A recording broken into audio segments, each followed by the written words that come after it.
three. 1, 2, 3. Hi, guys. I hear myself. Yeah, just please mute myself. I hope online is also seeing us. Hi, everybody. My name is Vlad. I'm L&D Learning and Development Program Manager at Sigma Software, and I will be the host of the evening today. So if you have any questions, just feel free to come and ask. I would like to start with this small, like organizational part. First of all, as you already noticed, our today's meeting will be in English. I hope you read your emails carefully. Second part is concerning our security. Unfortunately, we're in a station when air alerts may occur. So in this case, we've agreed with our speakers that we will have a couple of minutes, like up to 5 minutes, to just understand whether this is an air flight, all the one.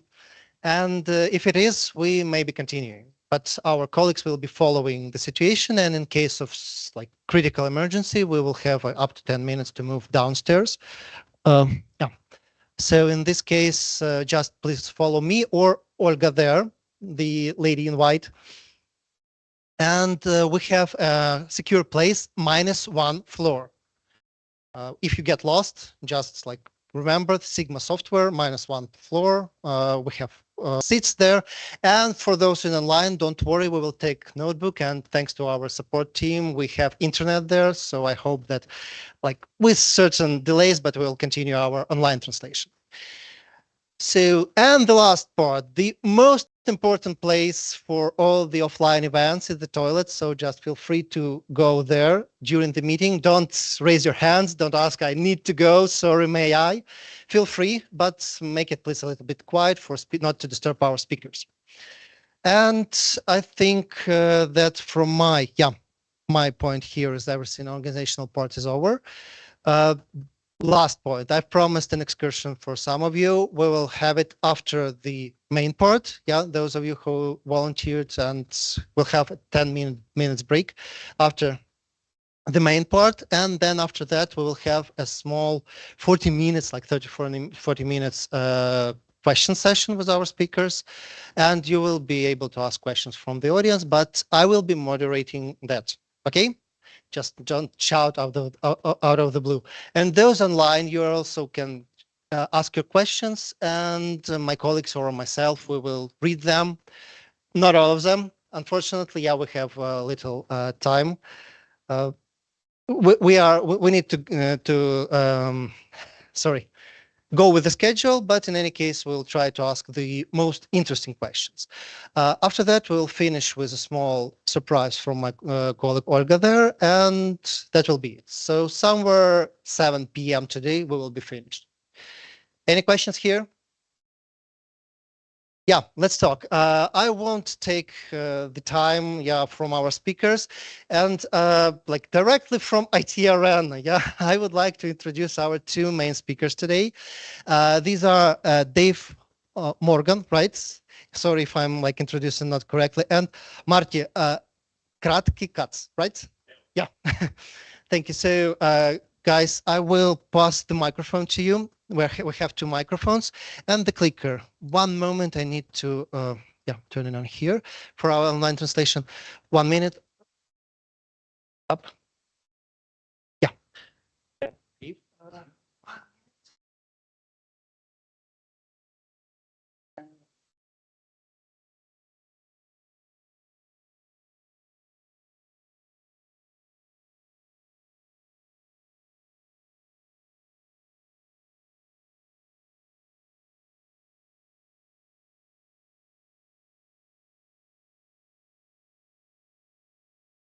Yeah.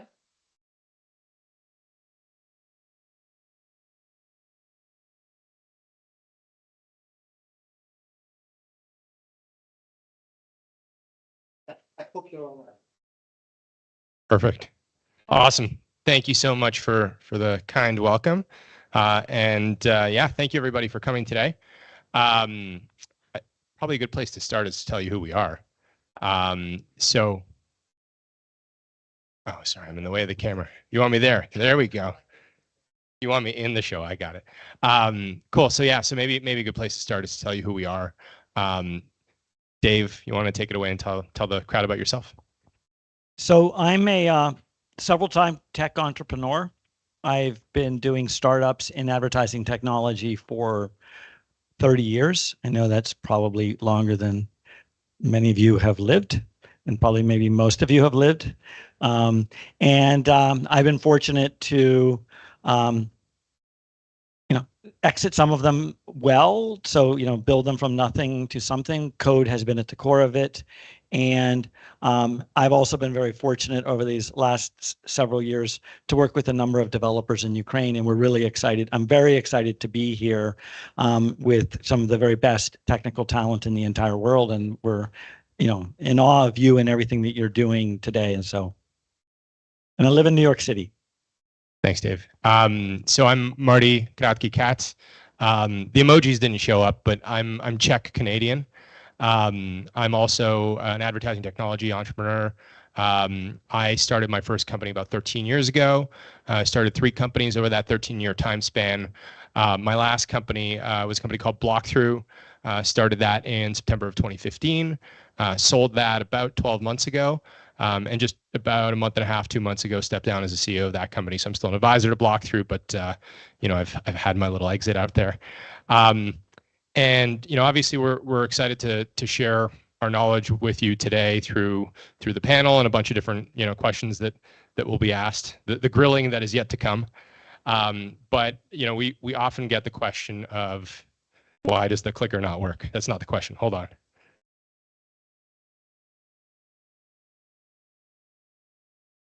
Technical difficulties. 1 second. Perfect. So yeah, actually, before we get to the question that I was going to ask, first off, thank you to Sigma Software for hosting us. Actually, Blockthrough worked with Sigma Software, still does today, but I don't anymore. Since 2020. And we were really lucky, we were fortunate to be working with such an amazing partner like Sigma. We had zero interruption in the quality of the product due to the war. And I've talked to many people who work with Ukrainian companies, whether it's IT services or Ukrainian vendors or product companies. And consistently what I hear is that Ukrainian companies have very quickly adapted to the conditions and are extremely resilient, and very few of them have had any interruptions in service, if any. And so if you're a Ukrainian startup founder or Sigma or anybody else, lean on your international customers to vouch for you. We're all incredibly impressed by your ability to be resilient and stay up and continue to service without interruptions. And that's something that we will be your biggest advocates. So, and we'll tell the world how resilient you guys are. So just wanted to start there. Thanks a lot to Sigma. And hopefully they'll ask me easier questions because I put that there. No, I'm kidding. So a question that Dave and I get a lot is, why are you in Ukraine? And I think just to kind of start off, we know that Russia will not stop unless we stop them. My family, so my mom and my grandparents were actually refugees to Canada from a Russian invasion in 1968. That was Czechoslovakia. And here we are 50 years later, 55 years later, and it's happening again. And we want to stand with you. Dave and I both know that you need the world's support, and we're here for you. We know that Ukrainians are fighting for the freedom of the entire world. As I mentioned, you're not just fighting for Ukraine, you're also fighting Russia to stop them from taking away everybody's liberty. And there's a line from the U.S. Declaration of Independence, which talks about life, liberty, and the pursuit of happiness. And that's really what we think this war is about, is Ukrainians and the world's right to these 3 things. And so we, to summarize all that, we think that helping Ukraine win is the most important issue of our time. And even though Dave has got a busy day job and I don't anymore, but we couldn't think of anything more meaningful to do with our time than to come here, show our support, and to work on some initiatives that could help Ukraine in various different ways. Dave, anything you want to add to that? Cool. There we go. So first initiative that we're here to work on is what we call the Rediscovering Ukraine Investor Syndicate. We're basically organizing a syndicate, so a group of angel investors to invest in the earliest stage Ukrainian startups. So anywhere from pre-seed to early seed, sort of like first money in to help make the difference between, starting a company and just having an idea. We already have over 12 angels in our network who have expressed interest. These are business leaders, other entrepreneurs in North America and Europe. That's, from a very small sample size of people that we've actually spoken to about it. So once we get back, we plan to talk to lots more people, and we anticipate having a ton of interest in this because, again, we know that especially in the business community, there is massive support for Ukraine and helping the Ukrainian economy. The other thing that we think the other thing we want to provide and that we think is very important to helping Ukrainian startups succeed is mentorship, customer intros in the United States, and just generally sharing knowledge about how to do business in the United States. I think we're going to have some questions around that, how to do business in the United States, Canada, the rest of Europe. Obviously, in every geography, things are a little different, but from everything that we've seen so far, we believe that Ukraine has all the ingredients to be a global tech powerhouse. We just think that the three things that are missing to a certain extent right now are capital, connections into tier one customers, so customers in the United States, customers in Western Europe, and know-how in a few specific areas.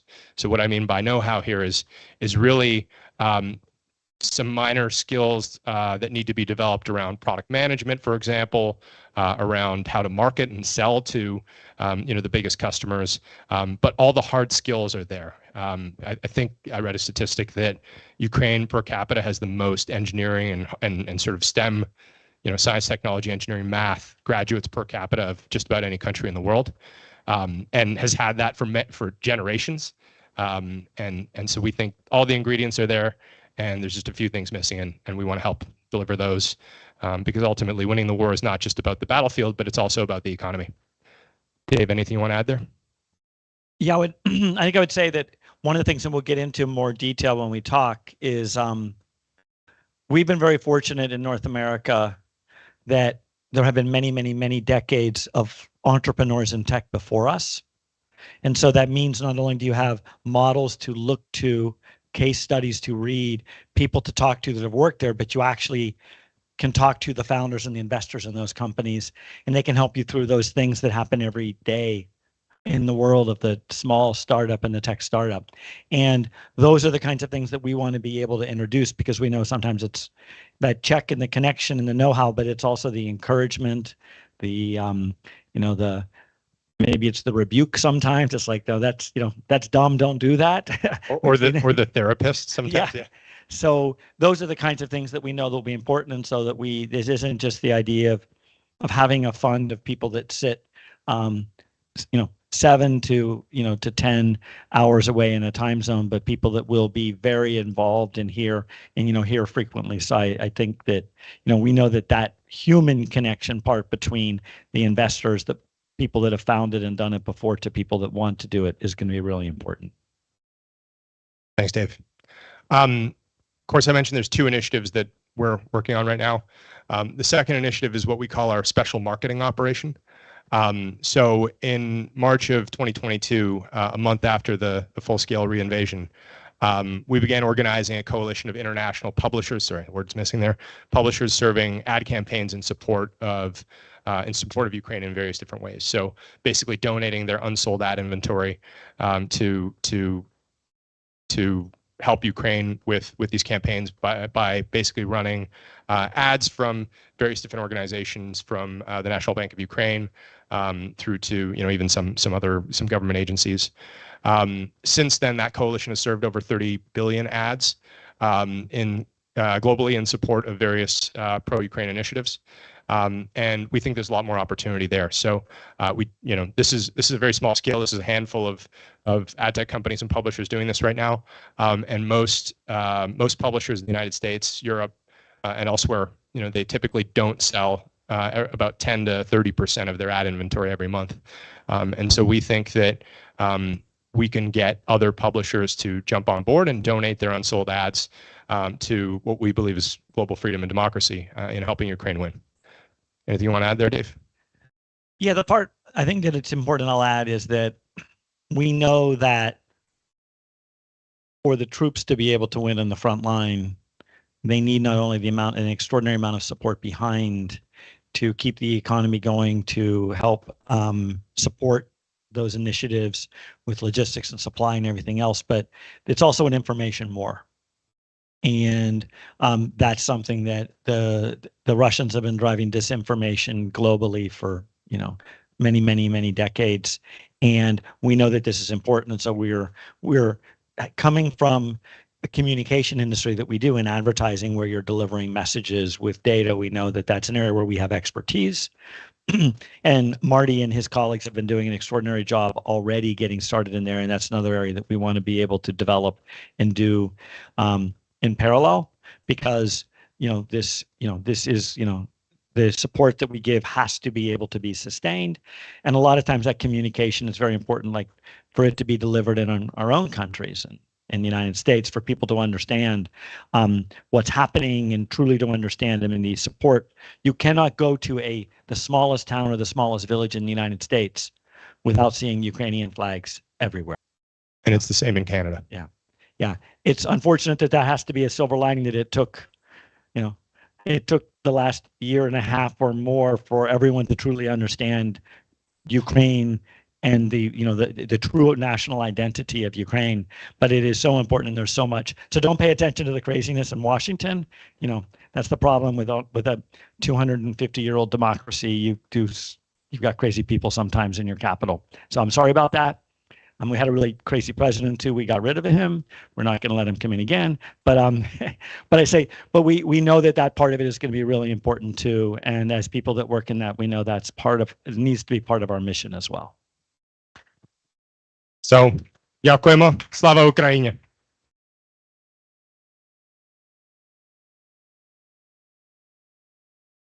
Thank you.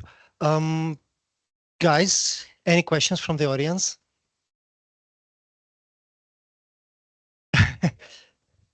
So you can actually ask question about startup movement. How may I then ask you a question? Yeah.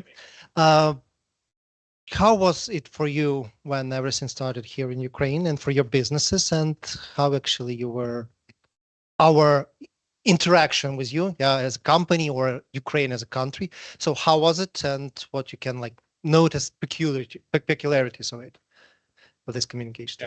Yeah. Need the mic. So, I mean, first off, when the full-scale reinvasion happened last year, our first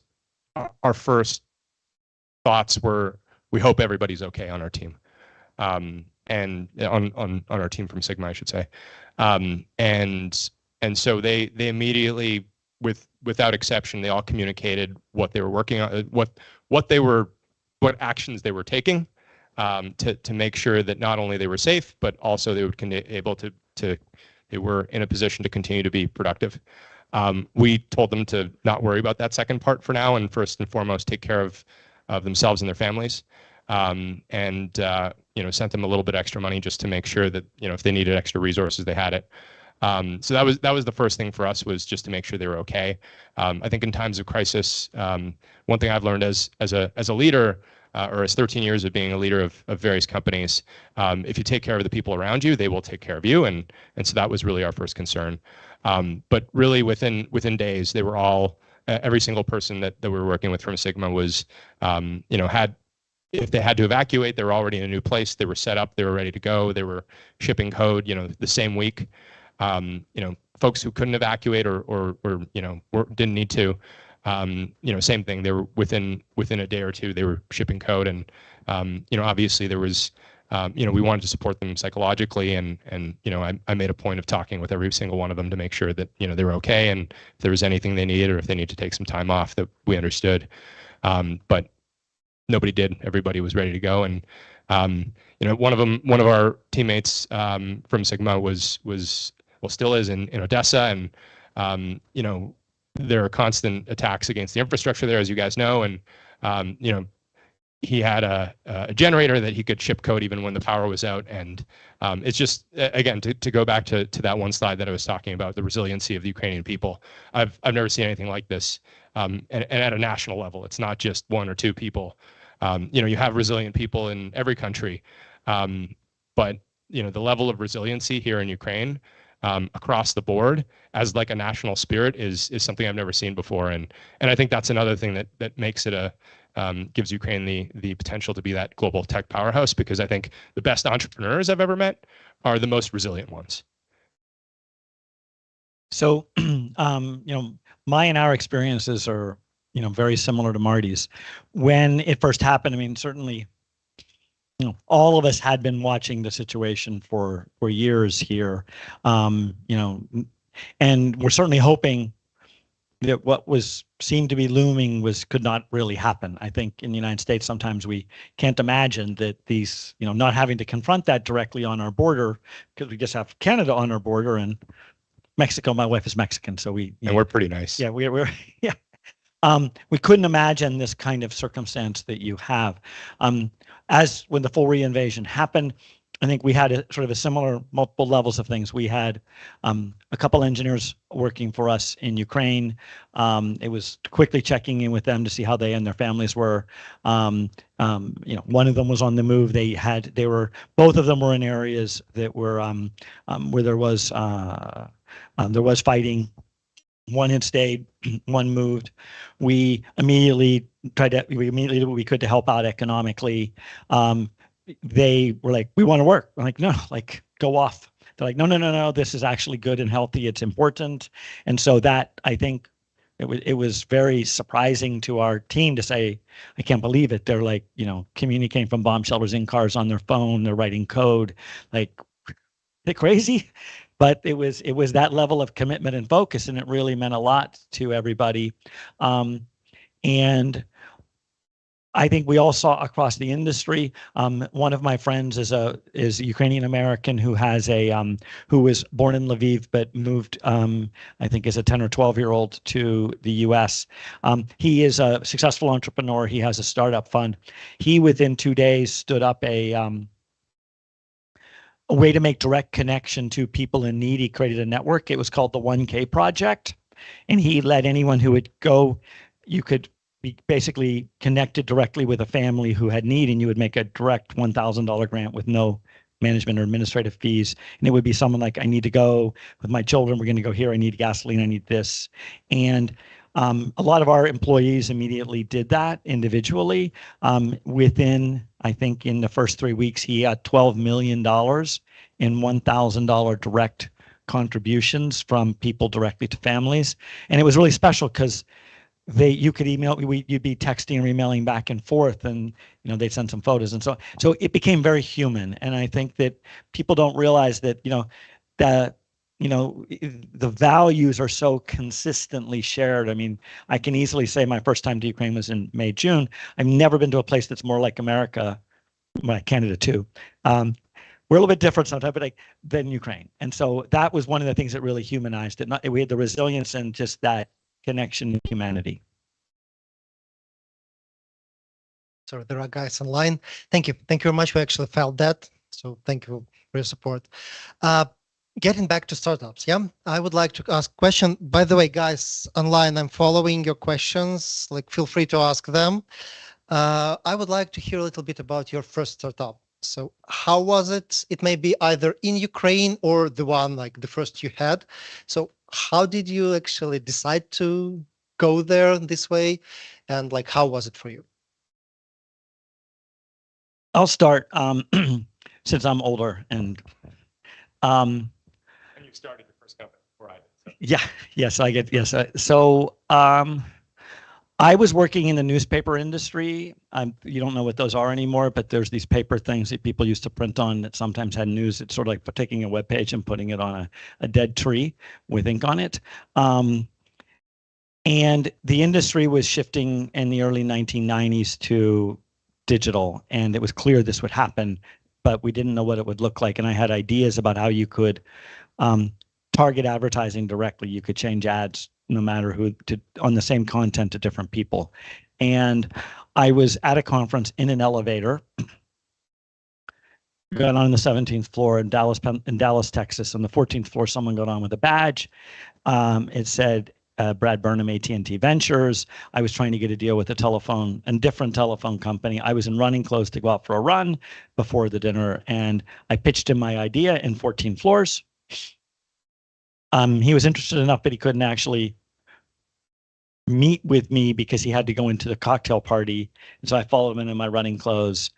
In those days, we only wore suits to meetings like that. Like we weren't able to dress casually. I had part of a suit on. So exactly. So things have changed a little bit. And that ended up being a company that 6.5 years later, I had 650 employees in 17 countries. And we developed what was really one of the first softwares that delivers ads into web pages of some of the top news sites around the world. The one thing that I'll say, without getting, if anyone told me what I would have to go through before I did it, there is no way in the world I would have done that. But I say that the same thing on my second one. If anyone had told me what I was going to have to do after my second one, after I knew it had made it through the first one, I never would have done it again. And if anyone had told me before this third one what I would have to go through with the third one, I never would have done it again. And so one of the things that I know that is one of the most important things to try to do for entrepreneurs is for people to know that there is no straight line that starts here and goes up to the right. It is up and then it's down, and then you have Then it goes sideways and then backwards. And it is emotional, and it is draining, and it is horrifying, and it is terrifying, but it is exciting, it is exhilarating, and you can make differences. And so, and it can bring you to places like Ukraine, and you can meet people you never would have met and things you could have never had in the world otherwise. Hard act to follow. Damn. Yeah, my first startup was a lot less glamorous or successful than Dave's. My first startup was back in 2010. So what is that? 13 years ago. I started a company called Rate My Politician. So the notion was that this was a website where you can go and look up who the politicians were that represent you in Parliament or, in Congress if you're an American. And you could basically read more about their policies or their platform or their political views, and then you could rate them on different criteria. And I think we succeeded in getting like 5,000 users over the course of a year. Ran out of money. Nobody wanted to fund us because actually it turns out that there wasn't a really big financial opportunity there. What we wanted to do is basically sell the data back to politicians so they could campaign smarter. And turns out that it's really hard to sell to politicians, and for a variety of reasons. And so, yeah, nobody wanted to fund us. We ran out of money. I ran out of money. And basically we shut it down, and I went to lick my wounds, got a job, and started learning computer science part-time in my spare time. That was my first one.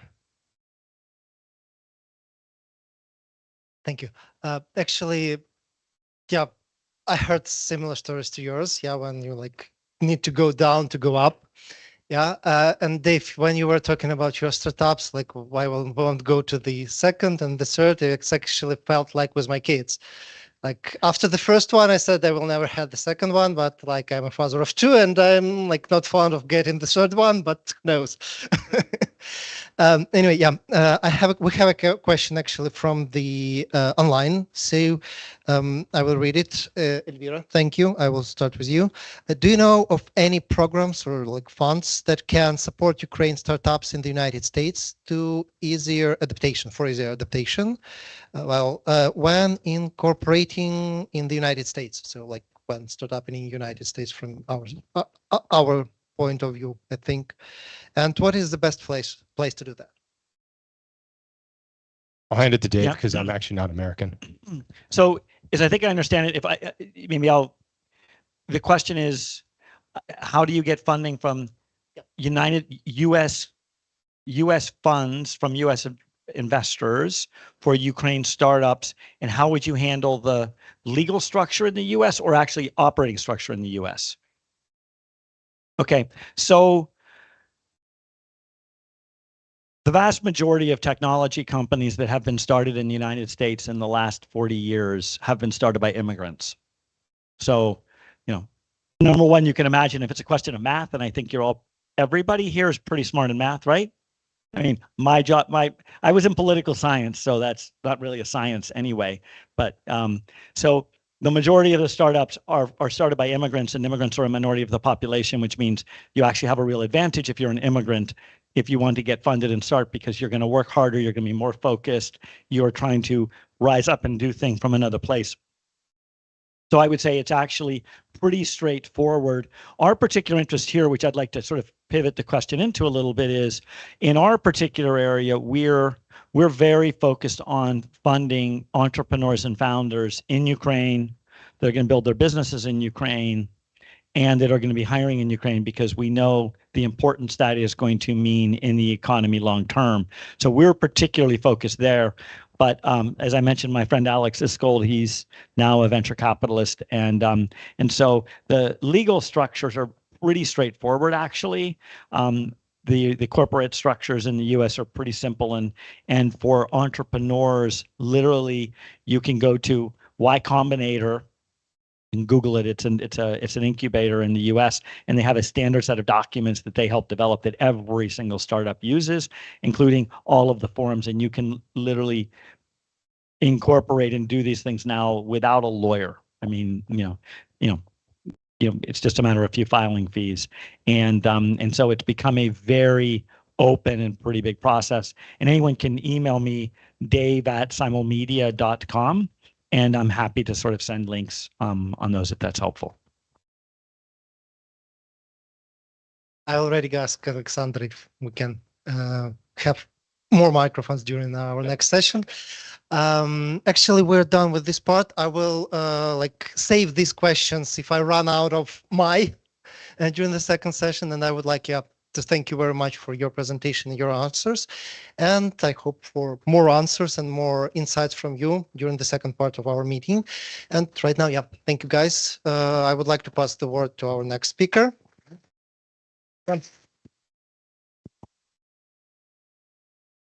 You are already. Yeah, I'm done. Maxim Pachabut, our Chief Learning Officer at Sigma Software. Thanks. One more time, team. One more time, audience. Thank you so much, guys, for such warm words and your support from your countries and from personally. One more time, thanks. It's great. I'm announced that the speaker today, but I'm also a co-host, as I understand too. So I will moderate a little bit things, if you don't mind. My name is Max Pachavut. I'm a Chief Learning Officer at Sigma Software. Also, I'm a PhD. I'm a teacher for master students and at National Kiev Mohyla Academy there. And I'm really happy to have such powerful and such experienced guests today. So, and I'm very happy that we have a lot of young faces in our office. And my intro will be very, very simple, because I want to highlight that today we started our topic about learn, work, etc., etc., etc. So it means that we should learn what we should learn, first of all. We know that our ecosystem and our engineers, one of the best in the world. So as you mentioned, we have a cool and great level of hard skills, but we don't have enough experience and don't have enough understanding of product management things, how to do the right and proper and efficient solutions for the clients, the product management mindset. This is one of the things, and entrepreneurship mindset that we should learn and we should develop, especially among the young generation, especially among young engineers. And we should learn it from our guests, and we should improve these things at universities and in community. Our ecosystem, I mean Sigma Software, develop things in this area a lot, because we are not only the service company. We have a Sigma Software University as an educational player. We have a Sigma Labs as a startup incubator, and we have a seed fund. So several our founders established before the war one of the most powerful now investment fund in Ukraine, and you could find and could type in Google this the data about this information about this fund, and this is one of the most successful fund during the last 2 years. And what does it mean? So try to improve, trying to invest your time and to improve your entrepreneurship skills, and try to find the way how to build from your idea, how to build product from your idea. And today I want to encourage and want to push you to ask more questions, how to do this in a more effective way. Let's try to set up the discussion. Let's try to set up a conversation, because we had a very, very experienced and I said successful guest today. And you know that there are a lot of opportunities also now for developing new ideas, for finding the ways how to maybe not find the funds already, but to find the execution and implementation of these ideas. Try to find the co-workers, try to find the guys who could help you to add some maybe technical expertise, some product expertise, some product expertise, and develop your ideas too. So we could discuss it, if you don't mind. Okay, these things, because our ecosystem, yes, now is very powerful in technical side, and we had a lot of conversation during the IT arena last weekend in Lviv regarding the next generation of skills, next level of skills which we will need. What is a profession? What products will be need? So there are a lot of topics for today. We could start if you don't mind. Yeah. So we are ready, Olga. We could set up a row and we need a couple of minutes to reset up maybe only 1 minute. Yeah, but I will. Okay. It's better. It's just like a bar, okay? But you don't have a beer yet. Later.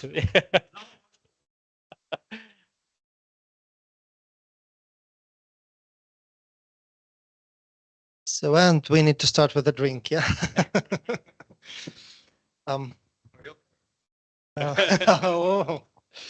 Well, we can finish with that. Yeah. Okay, guys, I actually have a number of questions prepared, but I would like to start with the first one. So you both had experience. Max also had experience already with certain startup activities, yeah, here in Ukraine, and you also guys had this experience abroad, like numerous, I think, number of people communicating. So how do you think how our cultures differ? So, and recognize as an entrepreneur that's only worked in little companies, and I was once bought by a big company, but I only lasted 5 months there and I left. I'm very direct, but I find everyone here is very direct too, so I like that. So what I learned in working with Ukrainian developers, extraordinary work ethic, really high quality code, great discipline around code, great project management. And what I particularly valued was really strong deep science thinking and skills. So the idea that you can have an architectural conversation with someone who's working on a piece of code is something you can't find in lots of other people that code. And those skills are extraordinary. You mean building architecture? Yeah. Not software architecture. Yeah. Well, no, I mean, both. I mean more abstract software architecture. Right. Yeah, but it is also what I think is also important, because the point of Marty is that the people you're dealing with have also read the books. They know building architecture. They know literature. They know art. They aren't the first in their family to be in mathematics or in technology. In fact, I think it's important that people understand. You all know this, but not the paper that created OpenAI and ChatGPT was the lead authors was educated here, and he didn't want to go into computational linguistics because his father had a PhD in that. I mean, the large language model has been started here. So, but the deficit areas for startups, though, I've only run product companies. So the deficit areas when you talk to entrepreneurs that come out of that environment is that the view towards the marketplace is like that. It's used to be communicated down a pipe from somebody else, from an agent, that it's this idea that we serve a client. I never serve a client. I serve a market. I never serve a client. The idea that the client's right? No, the client's wrong. The client's always wrong, right? Sorry. 90% of the time. Yeah. If the client actually knew what to do and how to build it and how to deploy it and how to get it to market, they wouldn't need to buy your product. Now, they may choose that you're a cheaper way to get it or some other more efficient way, or you have some other expertise, but I solve a problem in a market with a product that I can give the same thing to hundreds or thousands of people with zero customization. And that thinking requires product management, thinking a different kind of architecture, involvement in the market by product managers and technical people that is not build what I asked you to build and then fix this feature. And sometimes when I talk to people that have come out of that environment, they say they have a product, it's an MVP. I'm like, that's not a product. That's a couple pieces of software feature. A product is much bigger than just the software. So those are parts though, which I love. They can all be taught.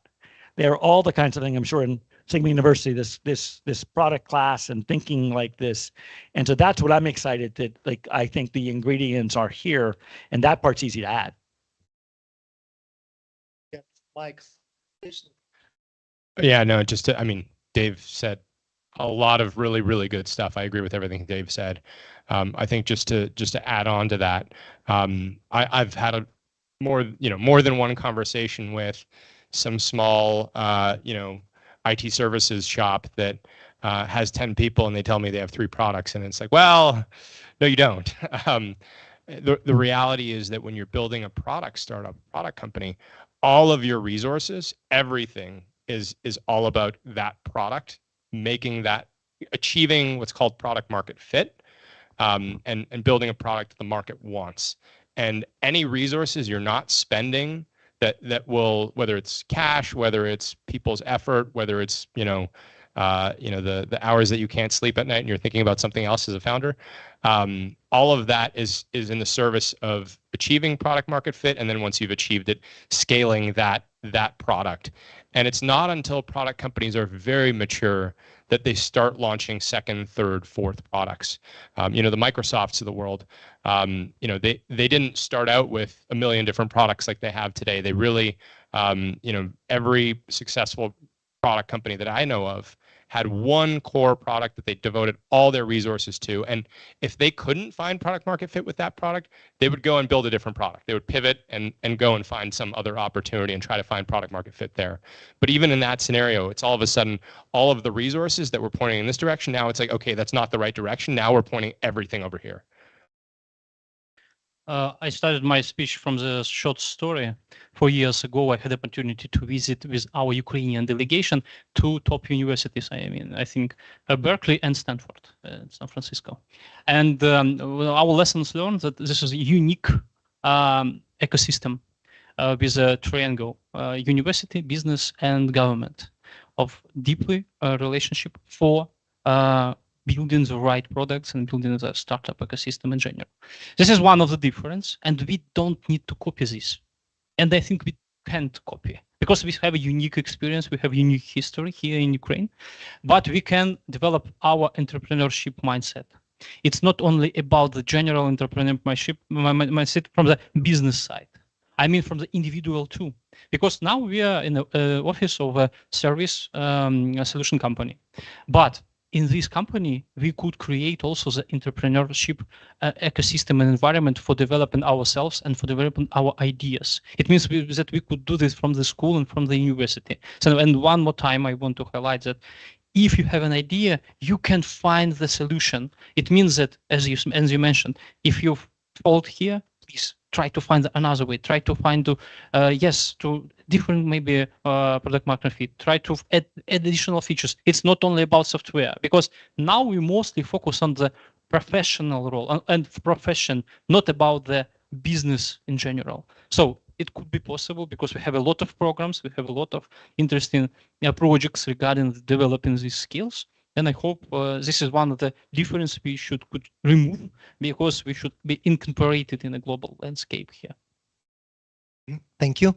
I don't want to go down this rabbit hole deep, but I can't but ask. If you mentioned the OpenAI, just a short answer. Did it boost the list of opportunities or reduce it? Like the AI itself implementation, regardless of the functionality? It dramatically boosted the amount of opportunities for technology companies. The idea that this one piece of software or a methodology or a technology was going to fix everything on its own, it's actually quite the opposite. It created the opportunity to change everything.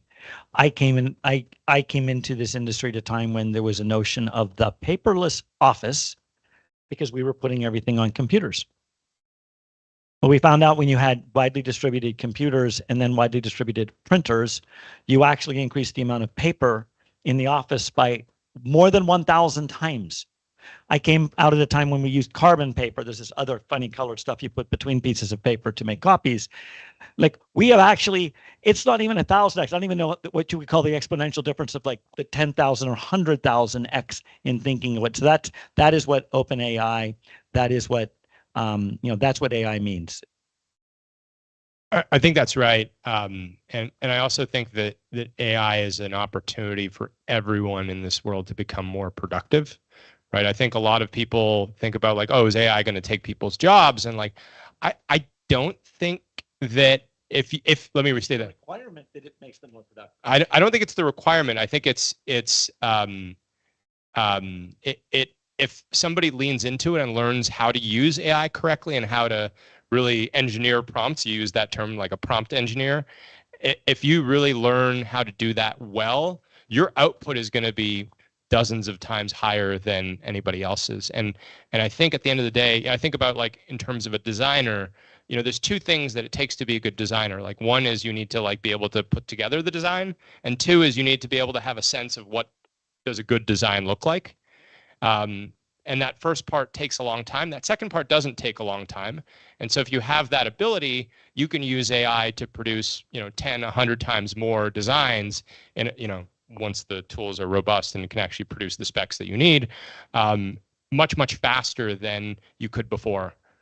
Do you use artificial intelligence tools for your work to be successful investor or maybe entrepreneur?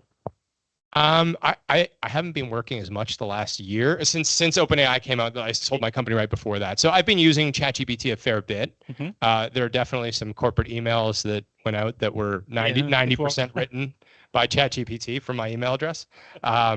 Hopefully, not too many people from my old company watch this video. Yeah, they understand what it does. Yeah, I'm sure they'll all be hi guys. So I've definitely used it in the workplace. I mean, I haven't, the last few months I haven't been working that hard. Yeah. So now I'm getting back into it. I think for us it's a small gray zone because there are a lot of new opportunities, and some of maybe audience and some of the roles could be replaced, not fully in future, and we exactly don't know what to do with this. But I'm absolutely sure that we should add these tools for our activities. And that's something, just to add quickly, that's something that when OpenAI did launch and I was still at my company, we encouraged people to use it to be more productive. And I know, some of our HR people were using it to draft emails faster. Some of our engineers were using it to put together sort of skeletons that they could then iterate on instead of having to type every line of code from scratch. Yeah, I think it's, yeah, my response would be if you want to work in technology or you want to work in something that technology is impacting, then you have to understand artificial intelligence and you will have to embrace the use of the tools. My father graduated law school in 1956, and he didn't get a job in law. His first job was as a computer programmer. Because in 1956, there was one of the first commercial computers was built. It was a UNIVAC, the one that he worked on. It was used by a large government entity, and there was no school. There were no computer programmers. And so they thought, where do we find computer programmers? And governments sometimes are a bit creative. They thought they would try all sorts of different things, symbolic logic. We'll try hire some lawyers. Now he hated it. He didn't even have punch cards. They had to use an awl and like make it like there was, and he left it, but he never would even like adopt things later on. He was a very good lawyer. I started in law and started using online tools, and without question, every lawyer of my age could outperform every lawyer of 10, 15 years older in research and analysis, not because we were smarter and better, but because we could use online research tools and we understood it better. And so I just think that it isn't necessarily a requirement to be able to do it, but boy, if you understand how to leverage it, you will only give yourself more options. And I would say for those who are students here, to be the mythical full stack engineer and have these amazing capabilities and understand software architecture, is a many year many year discipline and takes great mentoring and a lot of work and your 10,000 hours of commitment. But to be really expert at using tools like ChatGPT and to be a great prompt engineer, you can get there faster. And if you're concerned about, I'm getting out of school and can I find an internship and can I find a job? If you become really expert at that, you're going to solve things for the 40-year-old that hasn't figured it out yet. And they want someone to print out their email, as we said in our day, and you're going to help get yourself a job faster. Yeah, thank you. I didn't want to go this deep, but we did it. Yeah, thank you anyway. Yeah, but I should not ask the question. But anyway, thank you very much for your answers. Actually, Dave, from your previous answer, you unanimously said that clients, they don't know what the product they want. It was unanimous. Actually, the question is about, sorry, I need to double check it, with the qualities that as an investor, you're expecting from a startup and their teams. So what qualities should they have? So Scott Cook, who was the founder of Intuit, which is one of the great technology companies, they built a product called TurboTax, which was extraordinary in being able to take a really complex and expensive process and make it. He said, fall in love with your customers' problems, not your product. And so when I say don't solve a client problem, I mean don't just solve a client problem. You want to solve a group of customers' problems such that you can solve it. I think that you have a number of times people build something or they have an idea and they're so in love with it they can't understand that their actual job is to have a solution to a problem. And I think that a tenacity to be problem solving and a capacity to connect that to code is what is a critical thing that we're looking for in the kinds of people that we think. But it is a person. It's not like a piece of code. You're gonna say this piece of code is great. That's not what's going to get funded. What will get funded is a committed entrepreneur that understands a problem and has a desire to solve it. But you can. I think this is something I've given a lot of thought to, and so first off, I agree with Dave's comments. I think to build on that, obviously, you want to talk. Entrepreneurs need to have a certain level of intelligence and ability to reason and solve problems. But I really think I talked about before the concept of resiliency, and Dave mentioned startups aren't straight up and to the right. There's no company in the world that I know of that has ever gone straight up and to the right with no challenges along the way. And so you need people who are going to be resilient, who are going to be able to, step through the shit, so to speak, and not get too disillusioned that they quit. So I think that resiliency, I had investors who joked with me, with Block through my previous company, it took us 3 years to find product market fit. So for 3 years, and this was in addition to 4 years of failed startups before that. So it was year 7 or year 8 into my startup journey that I first started to see the first signs of product market fit. After 3 different companies, who knows how many different product attempts. And so I was telling my story to an investor and he's like, "Oh, you're like a cockroach, Marty." And I was like, "Well, what the fuck do you mean?" And he's like, "No, it's a good thing. Cockroaches are, nothing can kill a cockroach. It can survive a nuclear blast." And I was like, "Oh yeah, I am a cockroach. That's right." And so I think that quality is super important in an entrepreneur. I think coachability is another one. So do they have the capacity to acknowledge that they don't know everything, and when they get something wrong, to realize it and then to iterate and find the right answer and continuously recalibrate. And then I think I had another quality, but I think I think one and there are counter examples to this, but I think kindness is like a huge benefit to an entrepreneur. I think an entrepreneur who can be empathetic with their team and treat their people well is just going to have so much of an easier time hiring and retaining people. There are plenty of assholes who have been successful in business, but they're successful despite being an asshole. Right? If you think about it, nobody wants to work for an asshole. And so if you're an asshole, or if you treat your employees as though you're an asshole, then like people are going to leave all the time and you're constantly going to have to replace them. It's frustrating. It's difficult. Like I had a co-founder once who met that definition. And like it was, we constantly had people leaving because of his behavior, and it just slowed us down so much. So I think those are the qualities I look for. And just to add on to what Dave was saying about the customer, customer not always being right. I think it's also important to say that while for a product company, the customer will not be able to tell you the solution to their problem, they can definitely tell you their problem.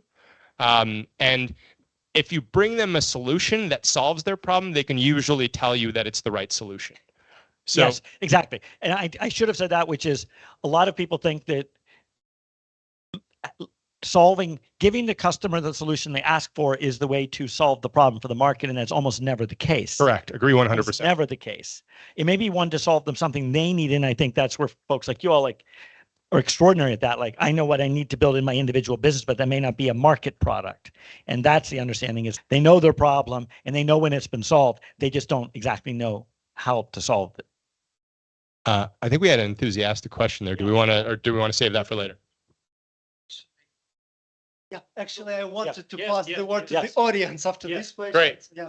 You didn't know. I have. Maybe we can bring microphone for online. No? Yeah. Yeah.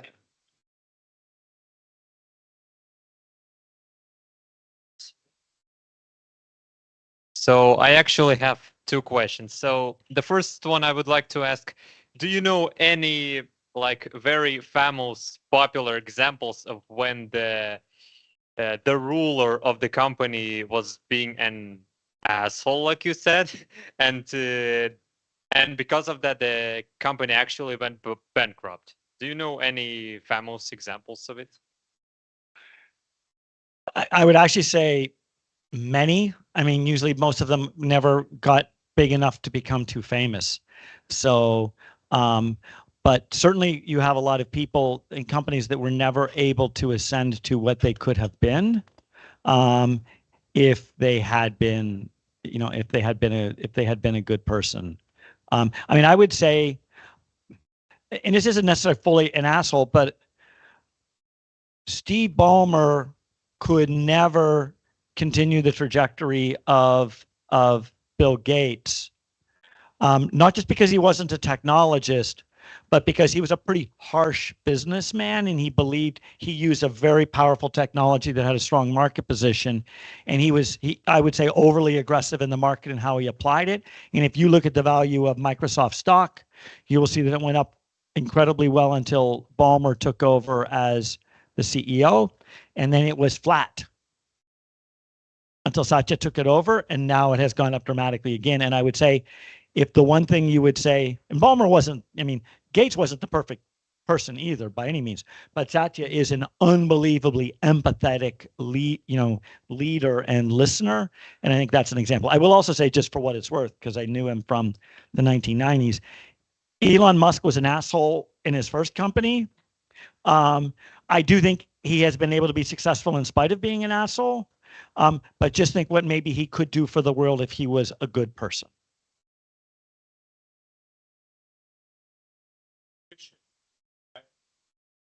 So my second question is something about the future. Hello?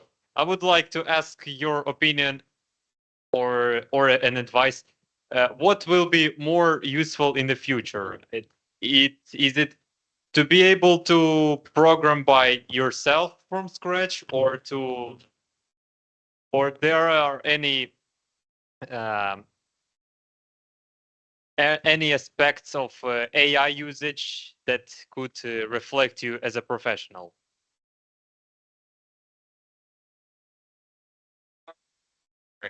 Yeah, it's okay. Turn it on. It's okay. Okay. Oh. Go ahead. All right. So what I was going to say, listen, I think understanding how to program, irrespective of, sorry, let me say that. Using AI will definitely accelerate the velocity at which you can do anything, right? Anything that the AI can do capably. There we go. It's working now. Too well. But I also think that having an understanding of the fundamentals of how to program also makes you a better programmer. It allows you to do better work. And How do you how do you exactly can understand if you understand fundamentals of programming or not? Well, I would say, I mean, I'm going to fall on that. You have to do it. You actually have to write the code from scratch and understand the mechanics and how to put it together. I always tell people that I always want to hire people that know how the black box works. It's wonderful if you've been able to utilize a black box somebody else built, but as they change that black box, then you don't know how to work. And so when I programmed, which was only at the very beginning of my career, one of the things I wrote was a program for a class, and this is in 1979, to curve grades for students. And I had to write a bubble sort. And I had to think through each logic for each loop. And then, because it was on a Radio Shack TRS-80 Model 2, which you might find in a museum someplace, which we had to program on a cassette tape, you actually had to label and number every single pixel on the computer screen to light them up. Didn't just like every single one. And it was incredibly tedious work. But I actually can have conversations with engineers today about how to build some different structures because I went through that, even though, so how do you know? I mean, means you have to build it all the way from scratch, and you can't learn how to do it on these other tools that are already writing it for you. I think you have to learn. You couldn't do legal research online until you could actually read the books first. But my question also in this regard, what do you think about the low-code and no-code programming? It means that you don't need to know exactly what in this block inside or in this. Our main goal is to push them in the right row for better solution, as example, in no-code. It depends on your role? Yeah, it depends on your role, and it depends on what problem you're solving. Because if you want to do a lot of rapid, robust prototyping and multi-dimensional thinking of the product, then it's harder to do it in low-code, no-code. Yes. You probably actually would want to start in a more conventional code structure that you could do that and then go low-code, no-code as a later version. We built what turned out to be the world's first cookie-based ad server in Perl. And every single person was like, who knew anything about code, was like, what a stupid technology choice to use Perl. It was a hog. It ate up all of the CPU. It was a mess. But it was like clay. We could remodify it and modify it and modify it. And then we took it to C after that. And so I think and some people may only really be good at doing that finishing thing, and that's fine. In different stages of your career, some people will have different roles. Yeah, right. Thanks. Mhm. Thank you so much for questions. We can go. Any questions from the audience? Yeah. Okay. Let's start with you, and then go. Mike, sorry. Yeah. Let's start here. Okay. Yeah, okay. I have a small question. What are examples on your experience? The most successful startups that emerged during wartime. It could be in Ukraine or in any different country. So, I mean, if you look at I will just look in history. If you look at the code breaking technologies, the Enigma machine that came out of England in World War II, that was probably some of the most fundamental algorithmic advances. I'm going to talk about one that obviously will leave society, has done horrible things, but has done amazing things, atomic energy and the capacity to take a formula and actually, the Manhattan Project and what was done. It's had, it was used as a extraordinary weapon, but it obviously was probably one of the most fundamental technology developments that can be harnessed for good. That came out of wartime. Didn't jet planes come out of wartime as well? Jet planes certainly really came out of, the need for the faster aircraft. I think if you go back and look at what came out of, I had an organic chemistry professor in college who was the inventor of RDX.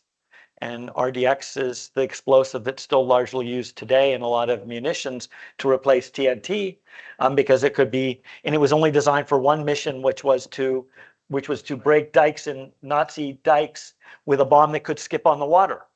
And they had to come up and they went to the university professors and they said, we need a technology that can solve this problem. GPS, when Sputnik went up, the people at Bell Labs in New Jersey were listening to the transmitters because they, smart to put and a lot of that technology was done in Ukraine, was smart to put a transmitter on it so everyone in the world knew that it was a satellite actually up there. It wasn't just, so it beeped. And they had it in the library that second day. And on the second day, the engineers in Bell Labs could tell that there was a Doppler effect to the beep. And they thought if we could actually figure out the Doppler effect, we could know where it is. And then the next day they went in and talked to the administrator of Bell Labs, which had a lot of close government contacts. And the administrator said, if you can know where it is, if we could tell you where, if you knew where you were and you were in space, could you know where the listener is? If you knew where it was. And they then went for 24 hours and they did that. And that is GPS. And the reason GPS was designed was not because someone wanted us to drive or find our way to the bar when we leave or to get an Uber. It was because the US had a nuclear submarine fleet that wanted to be able to know the moment they surfaced exactly where they were so that they could do the, so they could fire the missiles. And so the GPS was the thing the moment they could surface before there was low frequency radio in the ocean, they could immediately know where they were. And then it's become an amazing commercial technology. So obviously there's. It's a good list. Yeah. But also regarding our landscape, we have a lot of very interesting but hidden from us military solution now. And maybe in the future we will have a lot of startups based on these technologies. Yeah. So I'll tell you, this is something that probably may be the biggest epiphany for Marty and I coming here in looking at the technology businesses that we want to support. It's very clear that this is the most important, one thing that is more important than anything in the world today is repelling this invasion and defeating Russia. Nothing is more important. And so the investment in the work in the military tech and defense tech is critical. We already came expecting to invest in some military tech and defense tech companies. We believe now, having met 4 days with entrepreneurs and investors and others and people in government, that may become our primary focus, or a very significant focus, because not only is it important for the world, not only is the best work done here, but if we go back to where there have been gaps in product companies in Ukraine, awareness of market and involvement in market, well, you got it.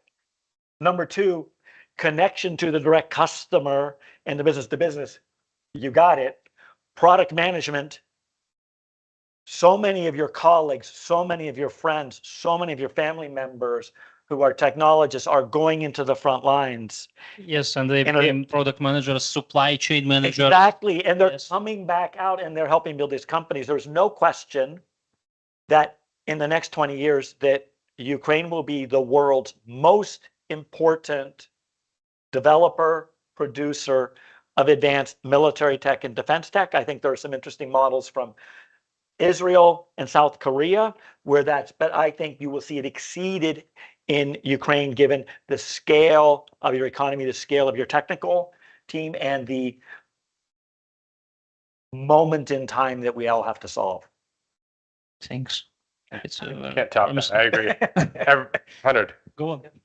Yeah, I have a question. You said you have an experience in investing in some projects, and I want to know what are like the most significant projects you saw, like startup projects, and you invested in. Maybe some examples, like what was the problem, what was like the solution, ideas, and something like that. Those parts above the NDA. Yeah. So one of my very first investments was in a company called LumaQ.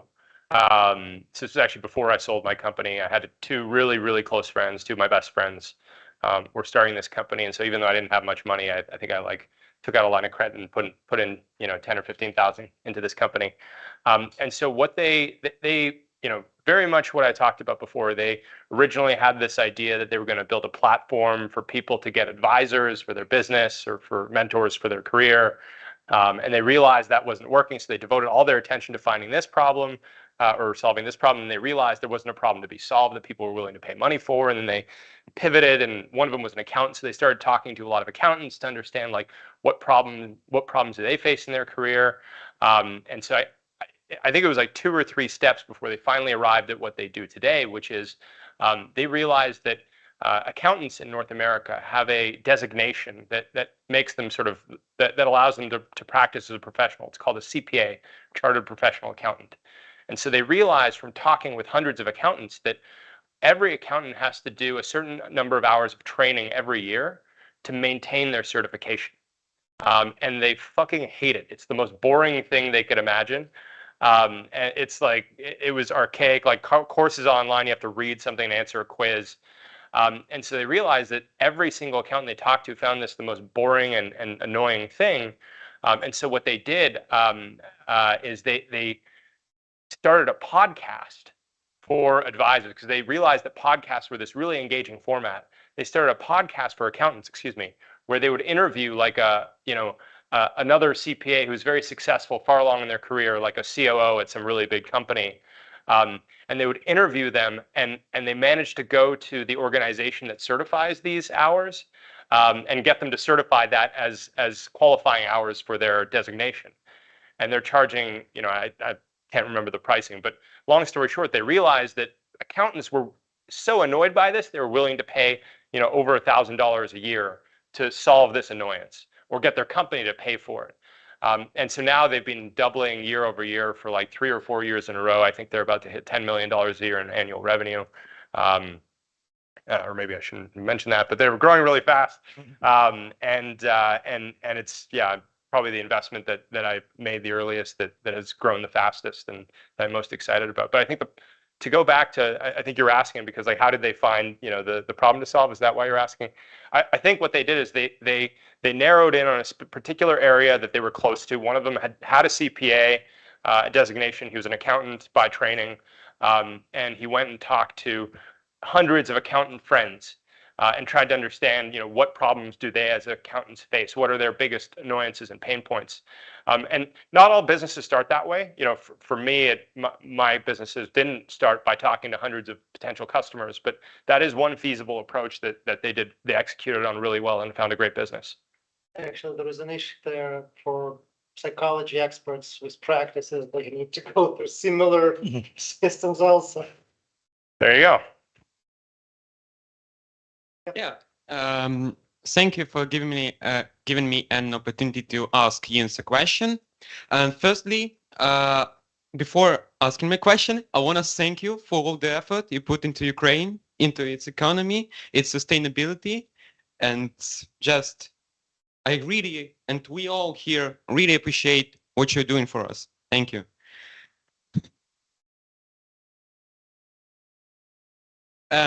Speaking of my question, it's quite simple, and you've probably heard it once in your life, please.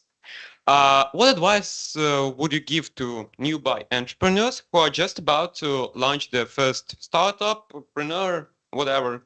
Like they all already gathered all the money required, they already hired some employees, etc. And so, what is your best advice for them? Thank you. So I think the most important thing to be able to tell the entrepreneur is that it's going to be all right.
with that and want to be part of your growth story and want to be able to say I was Block2's first customer. And so that's an approach that I took, and again, I think different entrepreneurs do that in different ways. Yeah, I think that because I did not have any business perspective or background coming in. My father was a lawyer, my mother was a nurse. I didn't have a mercantile bone in my body, so I wasn't business tuned. I was the kid on the sports team that couldn't sell the candy bars. Like, I turned them all back. I'd sell what my grandmothers would buy, and that was it. So I really tried to learn from the market, and so I would go and ask a lot of people, like, who were the most influential ones who took risks, and then I would meet them. I was fortunate before my second company, which was a harder core software platform originally. We changed the business model later, and I got to the person who was the first customer of SAP. And he went on their advisory board, but he had a financial services firm, and it was an accounting software in the beginning in Germany. And he talked about the kind of characteristics they had, and then how the founder of SAP knew to put him on an advisory board.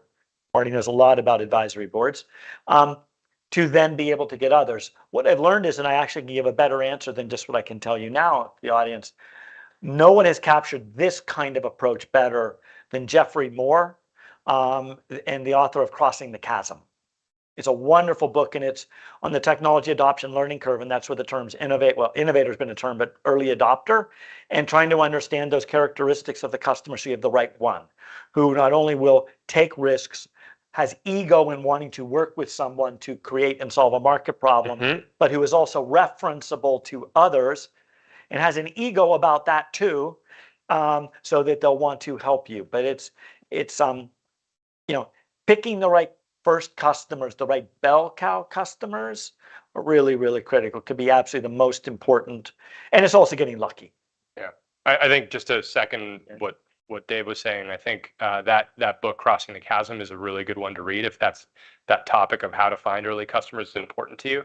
It's like the Silicon Valley Bible of how to find early customers. Yeah, every single person that works in my company, no matter their role, must read that coming in. In fact, actually, one of the things I announced at IT Arena is that my company, Simul Media, which has a software platform for television, we're going to open our first office outside of the United States, and we're going to open it in Lviv. And we're already going to start hiring posted jobs, and every single person that comes in has to, like, that's the first week, is reading Jeffrey Moore, Crossing the Chasm. No matter what they do, code, anything, they're reading that book. So instead of reference letter, to your CV, just like confirm that you already know it. Oh yeah, and if they've read the Chasm workbook and have done the problems there, getting right through that interview. One of the proofs that engineers should, but maybe not have to, develop these skills. Oh, they must understand the product. Yeah. I mean, I think that's a good point. Just to riff off that for a second, I think no matter what your discipline, so if you're an engineer, if you're a marketer, if you're a sales-oriented founder, becoming more well-rounded will suit you really well in your career. And what I mean by that is if you're an engineer and you understand what salespeople do and how marketing works. For me, I was a sales-oriented founder. My first few jobs were in sales. I was selling wireless phones, like mobile phones, in a kiosk and then in a call center. And then I did a year of computer science after my first company failed. And that even just that 1 year of computer science, writing code for that year, that made me a much better, more well-rounded CEO, because I could have conversations, and I know, Dave, you had a similar experience. I could have conversations with engineers about what they're doing, and I can't tell them how to write the code, but I can tell, does what they're saying make sense, or are they making a bad assumption? And I think the opposite is true as well. Yeah, and I'm going to add one piece to that I think is important. It's a bit of a riff from that, but I think, particularly to the extent I'm going to assume many or most of you are technologists. One of the things that the tech startups have done, and let's say the more modern companies have been separating information availability in an enterprise, in an organization, from command and control. So a lot of the large corporate enterprises we know today were built after the Second World War, where you had all of these people who have come out of military with very structured command and control, and important, levels, and information flowed with it. So information became power in the organization, and that's typically in government. Also, it's in all kinds of government it is. The modern technical organizations have recognized the power of separating information from command and control, and you let information go free and go wide in the organization, you can dramatically flatten your organization, and you can empower people to take on tasks their own. And to the extent that information becomes broader and knowledge of how do you secure a customer, then that's when I get the email from a junior engineer who says, hey, I don't think the way we're actually doing our outbound growth marketing is smart, because I didn't like this for this.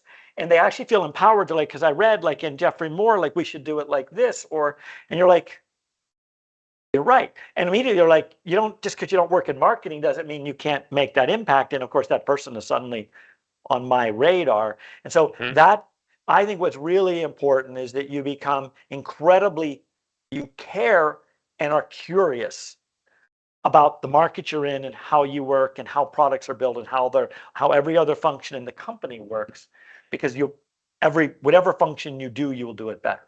So it means that if you are a founder now or a CEO, this is a company culture you now described, because it depends on the founder and the CEO, also on the management, on the execution team. Yeah, and to Marty's point, being coachable. You cannot be a leader if you can't take criticism and can't invite criticism. And I have a problem. I got a lot of problems, but one of my problems is that my father, I told you, was a lawyer. He was a prosecutor. Okay. And so at the dinner table every day, we were cross-examined. And so I learned to develop those skills. And so when people ask me questions, sometimes I move into my cross-examination mode. What about this? What this is? And then I'm like, and then someone has to pull me aside and say, Dave, stop. They're not going to ask those questions and challenge you. Yeah, like if you do it that way. And I say it because, for example, I'm a big believer in sharing information, but the most strategic market information I've typically put into a smaller circle of a certain level of people, because of course it's only the mid-managers up that really care. And then I had a new head of people, what we used to call human resources, but now the functions changed dramatically. And she said, I really think you need to send those to the all at. You put them in all the general on Slack. You must share all of that. So there's a clear communication channels for all of the layers. Yeah, for everybody. Like, why are you limiting it just to the people you view as strategic? You're not giving a chance for everybody else to feel strategic. I have had nothing that has been more in the last 6 months positive coming back to me in my organization, and people all over saying, thank you so much. I've been reading these pieces, and I'm like, how stupid am I? I've been preaching this as my culture, and I haven't been following it. And that's actually a really interesting point that I've noticed has really, I think in North America, things are moving in a very transparent direction in terms of company culture. Leaders are realizing the value of communicating their plan and sharing it across the organization, not withholding information. Now, of course, there's some things that you have to withhold. Like I can't share, people's social security numbers with all the other employees. Like that's not transparency. That's keep in mind all the security things. Privacy. So there's obviously this oversharing, but for the most part, when it comes to strategy and how you're operating the company, transparency is super important because transparency builds trust. And I've been inside of intransparent organizations, and I've from my experience dealing with a lot of Western European countries in business, I feel like there's a less transparent business culture in a lot of those countries. But what I can say is in transparent business culture, people don't trust each other. You develop politics, like intra-company politics, and people are just fighting for the promotion and things like that. And I think building a culture of transparency from the start will make your company grow faster and be better than if you try to create silos of information and hide stuff from certain people. Thanks. There was a question. Yeah. Sorry. Yeah. It's on the one moment. The microphone will stay on. Thank you. What are the top 3 mistakes newbies make during developing and launching the first startup, and how to deal with them? So I won't limit it to the first startup. I'd say in my career, and again, there's not a lot of I struggled before somebody asked a similar question. I struggled to remember any mistakes because in the end, most of them don't matter. But being pressured now to answer the question again, I think the biggest mistakes I've made have generally been on one or two occasions, I either went into business or made an early hire that was not the right culture fit. So went into business with somebody or hired somebody who wasn't the right culture fit. Either because they didn't believe in transparency and like to hide things, or because they weren't trustworthy for one reason or another. Ultimately, everybody makes mistakes in hiring, and so I don't beat myself up too much about it. But I think there's one or two scenarios where if I'd done a better job of evaluating whether this is the kind of person I can work with or who can work with me, right? Maybe that was on me. I think I would have, probably had faster trajectory in my career than if I hadn't made those mistakes. But yeah, I think I like Marty's. I think one of the biggest challenges I've seen in startups is not having clear ownership of decision making at the beginning of the company. Yep. A lot of companies come together because people that are friends or colleagues or coworkers get to know each other, and one's technologist, one's more of a business person, and they say, "Oh, we can do a partnership." Partnerships are like joint ventures. They only have like two solutions. One takes over the other, or they break up and it just blows up and goes away. There's no other. So the idea of truly shared ownership in a business enterprise is really hard, and probably less than 0.1% of those of true partnerships actually can work that way for a business enterprise. So making it clear who owns what decisions and how it's going to be done is really, really important, and making sure that it's reflected in the stock structure and the voting structure to be able to do that. More companies blow up because of that than almost anything else. Yeah. Number two, spending the money too fast. Like, nothing is more important than that cash. And I'm a big advocate, and I live what's called the lean startup culture. And so the lean startup culture is a bit more of an East Coast of North America than not like the West Coast. We raise less money on a lower valuation. We spend it very miserly. We try to be really careful. And so I think the companies that spend against hope, because hope is not a strategy. That's a real problem. And then I'm going to really reinforce a point that Marty made, is getting a bad person out quickly. You can't take that risk in an early company. You have no capacity to have a bad person. And then just to riff on that for a second, especially when you're early, if you're 3 people and you have one bad person, that's 33% of your company. That is not the right fit. That's swimming in a different direction.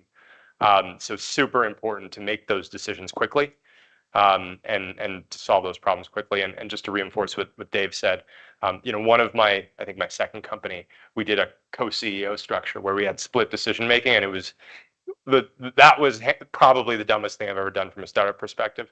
I've never invested in a co-CEO. I've never invested in anything close to it. Nobody invested in us either. So. So definitely there needs to be somebody who's responsible for making the final decision. It's good to be consultative. It's good to work together to find the right answer, but ultimately it's one person who has to make that decision, and the structure needs to reflect that. Any questions from the audience? Yeah. Yes, please. Guys, just to be on the safe side, this will be pre-last question, and I think we will have the last question. Thank you for being here. You being here during the war, sharing your experience, being open up to the audience. It's very inspiring and soothing. My question is, I want to get back to cockroaches. So, Hit me. This is yours. All right, I'm ready. Yeah. So, how many projects, startups, companies does it take to open up before a person with imposter syndrome can become a cockroach? Yeah. So to address the first part, like oops, we're like I said, we're happy that we can be here and support you guys, and we think you guys are inspiring. What Ukraine has done over the last 19 months is incredibly inspiring. So thank you. I don't think there's a formula that, like, you know, once you fail for the 10th time, like everything's going to be great. You do need to approach failure with a learning mindset, right? There's sort of like I've encountered in the startup scene in North America, like a over celebration of failure, and like I understand it comes from a good place of like, oh, you shouldn't worry about failing or shouldn't worry too much about it, but you do need to learn from failures. If you make the same mistake over and over again, then like you will not succeed, more than likely. And you know, I know some founders who the first business that they tried, you know, more or less the first iteration of the product with some, you know, minor changes, they had a wild success. And I know founders who tried 5 companies over 20 years who didn't succeed. I would say that so there's no formula is the quick answer. But I think that you know, in my scenario, I had one failed company that was over the course of a year. I had a second company that like looked like it had signs of success, and then like everything turned on its head and wasn't successful while I was there. Sold my shares, and then went and started my third company, Blockthrough. And then at Blockthrough, it was the 4th iteration of the product that was the one that succeeded.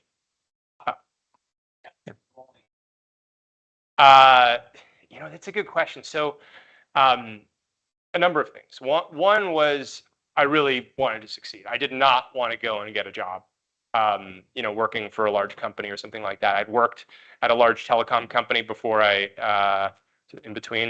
before I started my first company, and I hated that experience.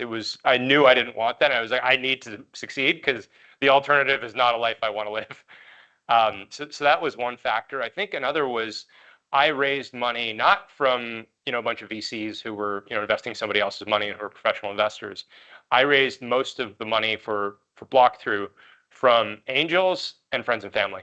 And these were people who didn't bet on, oh, I think Blockthrough is going to be a wild success. They bet on Marty.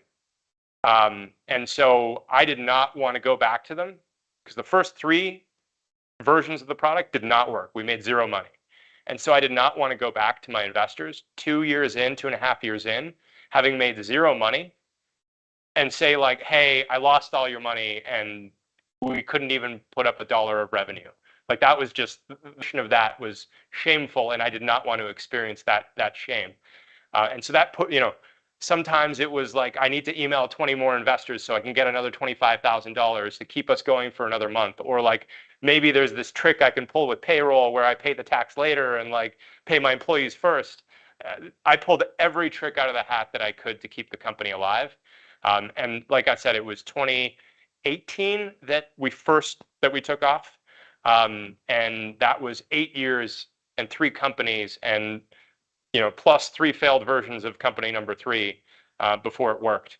And so what kept me going was all those things, and also the knowledge that nobody had solved the problem that I was trying to solve. Right? I knew it was a real problem. So what Blockthrough did is we helped publishers to monetize users of ad blocking software without pissing them off. And so I knew publishers were making $0 on those users. And if we can make the product work and make it generate revenue off of those users, publishers would want it because they want money. And over those 3 years that we were failing, I could look at a publisher's website and see that nobody else was winning the market. There was no other company, no competitor that had gone and captured every customer. So the opportunity was still there. I didn't want to go back to my investors, you know, and say, sorry, I lost it all. And I didn't want to get a job. I'm going to add one thing to that because I just like had a lot of exclamation points. All of us have imposter syndrome. And we wouldn't be doing it otherwise, because you have to have this degree of empathy that whenever you're going in, you have to carry your confidence, but you're going in knowing that you haven't achieved, you're trying to make something bigger happen. And we have all been through it to realize that if something happened a day later or a day earlier, I mean, I've had companies that would have collapsed if I had a check from a key investor show up 2 hours later than it did. I I had a business that got 2 contracts that helped it survive days before 9/11 hit. If they'd come a week later, the company would have been dead.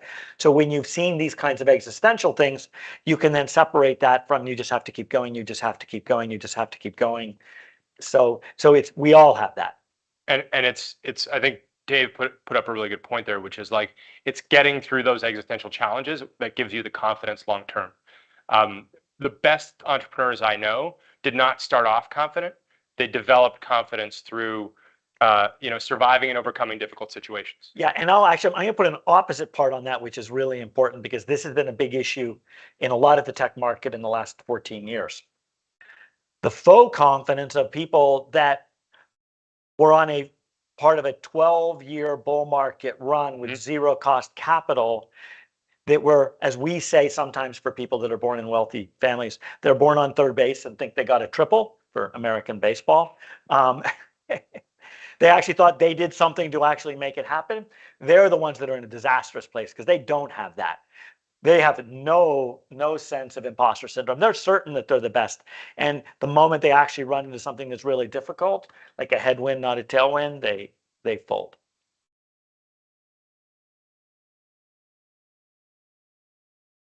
Much better advantage, I think.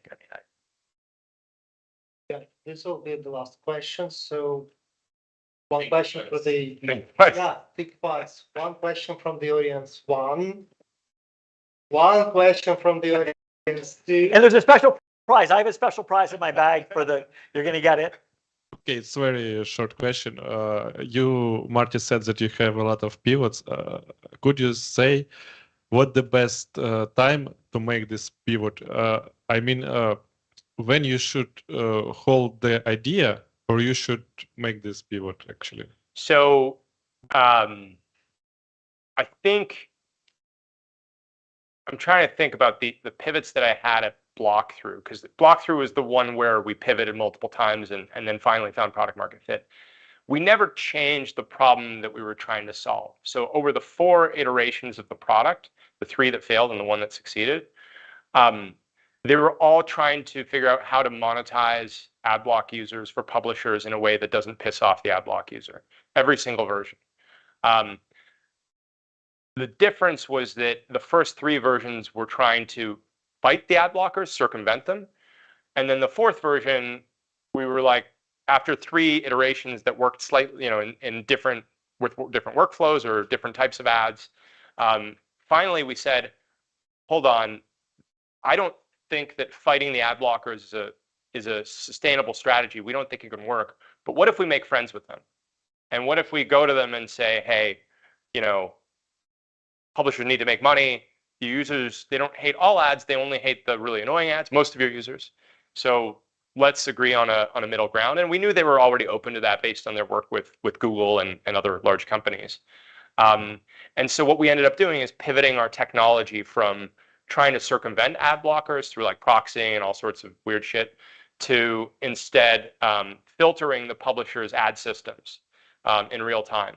And so basically the relationship unlocked our ability to serve the ads, which we had trouble doing before.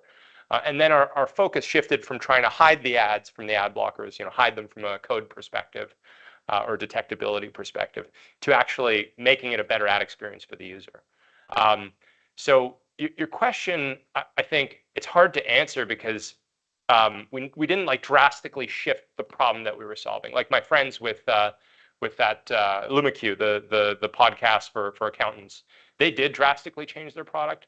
And I think for them it was they felt like they had tried to validate it to the point. They tried to validate their hypothesis. It's like science, right? You develop a hypothesis, and then you try to validate or invalidate it. And they felt like they'd talked with enough people, who were potential customers, and there just wasn't a large enough number of them that were willing to pay for it for them to feel like the business could be scalable. And so I think that with Blockthrough, we sort of tried to validate that hypothesis, like, can we do it this way? Wasn't working. Can we do it this way? Wasn't working. Can we do it this way? And then finally, we're like, well, what about this way? And then that took off. So it's really just taking that like hypothesis validation approach. Yeah, and I'll give an example of a one I was involved with, which was an absolute pivot. and my second company was called Dakota. It was one of the first companies to target ads to people, not the page. So it was like using behavioral targeting and leveraging cookies. And we started first as a pure enterprise software, and at that point, even like installed on on-premise machines. And so had to support lots of different flavors of operating systems. And we sold to these large publishers with big things. And our product offering was to sell them software so they could sell more ads for more money. And they paid us a license fee, an upfront license fee, and the classic enterprise software and ongoing support. And our board, and one of our board members, particularly a gentleman, Brad Burnham from Union Square Ventures, said, "You're working too hard. You know, you're all working too hard." And we knew the ad network model because my previous company had been both an ad serving software company and an ad network run as separate businesses. And he's like, we really need to look at this. And so we really dug in for a couple of weeks to see what that business would look like. And we had reasons we didn't think the market would accept it. And so we had 30 customers that were paying us millions of dollars for software. And we said, we're going to switch to a network. We called every single one up. And we said, we're going to do both. We'll launch a network. And he said, no. This is like the conquistadors in Mexico burn the boats on the beach. You can't go and do both. You have to. So we went to all the customers and we called them and we said, we're shifting to this model. And we're going to end of life the software you've been paying us, and it will not be good for 12 months. It's dead. 1/3 of the customers said, great move. We wanted you to do it in a while. 1/3 of them said, you are the stupidest sons of bitches in the world. I hate you. I will never work with you again. And 1/3 said, well, we're a bit unhappy, but we'll see. 1 year later, 28 of the 30 continued to be customers. And the 2 that weren't were because of specific privacy issues. They couldn't. The business, and basically, as Brad said, we went from, because we were an ad network, we sold the ads and we then gave them the money. And Brad said simply what we needed to do was, instead of asking our customers to write checks to us, we gave them money. Just give them money. And it worked. And we went from a couple $1 million run rate business to a $50 million run rate business in a year, and sold for a lot of money. So it's a lot of times it's having counsel and being willing to take it, and then being bold. And the most important thing was shutting down the software business when we had this idea, oh, we can do both. I'm like, I ran both in other business. Like, no, he was right. Yeah, guys, thank you very much for your answers. Thank you very much for your questions. I was a little bit scared that we're like going just question and answer part, but we actually reached this atmosphere, and thank you very much for your questions. Yeah. I see there may be something. Can I do something first? Because I did offer something I have in my bag that I want to give for this question, because I came prepared. So you see how the like paying back. I came prepared. Now, Simulmedia has a football team. Not just a football team that, like, in a normal way, that, like, I mean, a football team the way you call football, not soccer. We actually sponsor one. And I don't know exactly what your size will be, but I'm going to try to make a guess here. So the oldest soccer league in America is like a 101-year-old league, and we sponsor a team called the Central Park Rangers, of people that are still hoping maybe they can make it to the pros. And they actually won the league this last year, and now they've moved up. So I don't know exactly the sizes. So this is one of their kits. Nice. And so for the question, and it's also sponsored by Montauk Brewing, because you need a good beer company to sponsor. But this is now, we've moved up to the semi-pro. So these players actually have to play against people that get paid with money. So for having the last question, such a great question, you're going to get a Simulmedia kit.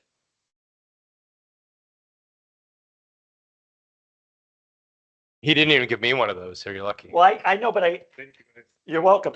Well, that's the best part. I have a couple more. You're going to get one when we get back, Marty, but I'm going to get ahead of this for my other panelists. I haven't checked all the sizing here, but we can figure this. Yeah, we need pictures here. So there. Thank you very much. Thank you. We actually have, like, you know, vice versa. Yeah. Oh, yeah, the photo. Next step from our side, Ola. Yes. Yeah. We also came prepared today. Yeah. Perfect. So yeah, we have some small presents, and I would like to pass the microphone to my colleague, Ola. Okay, hello everybody. Thanks a lot that you coming here. It's our second event during last week and the event which connected with startups. First we have it in Lviv and Dnipro office, and the second we have here. So a lot of thanks for our speakers.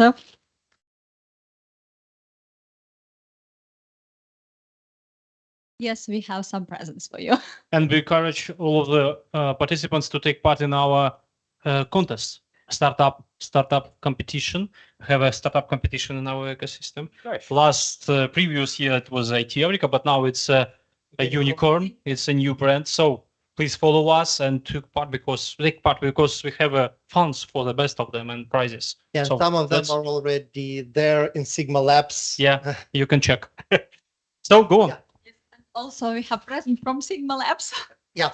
So winter's coming. We are like getting Thank prepared you. for the winter. Yeah. Yeah. Thank you very much. And Photo. yeah, the photo. I think we can stop with the translation. Yeah. Get photos and Podcasting, yeah. a small communication part with coffee, cookies, and our speakers. Yeah. And can I say one more thing just at the end, because it's wonderful to hear the kind words to us for being here. One more word. But we are going to get on trains in a day or two and go back. And we will be back. I mean, I'm opening an office party. We're committed to being here. But what I want to say is that we are in awe of you. We in the world are in awe of you. It's really important that you know that this is the freedom war that you're fighting for all of us. And we know that, and that is well known. And no matter sometimes what, as politicians say. And so you need to know that, because it's going to be all right. It's obviously not all right now. And I just want to say that that's what inspires us. We're here because of the inspiration you give us. So maybe you think what we've done in startups is pretty cool, but it's nothing compared to what you and your families and your colleagues are going through. And I just want to say and my teammates wanted to make sure we gave that message when we were here. Thanks. Thank you very much. It matters. A group photo, and we're like Yeah. finished our today's meeting. Time for networking. Yeah. Yeah.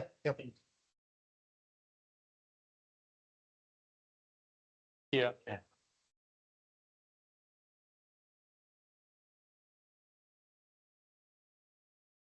Thank you. Thank you. Thank you for coming. Yeah, thank you for coming. Thank you for joining online, guys. We will be switching off. And we have some time for networking, talking, and the excursion, I remember. Yes. Those who want to see the office, Thank please you. come to me. It's great. Thank you. Yeah, I think this is so important. Conversation, great question. Oh, they're great. And I think I really like